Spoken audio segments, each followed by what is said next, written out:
一般的打呼的时候，他的表情会很平顺的，他发出来的声音大概就是这样。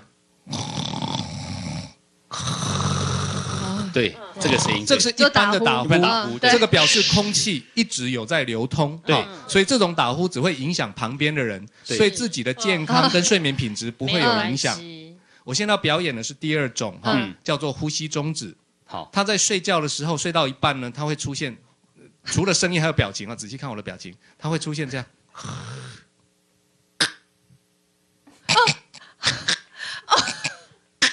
停滞。这么久啊！这种情形叫做呼吸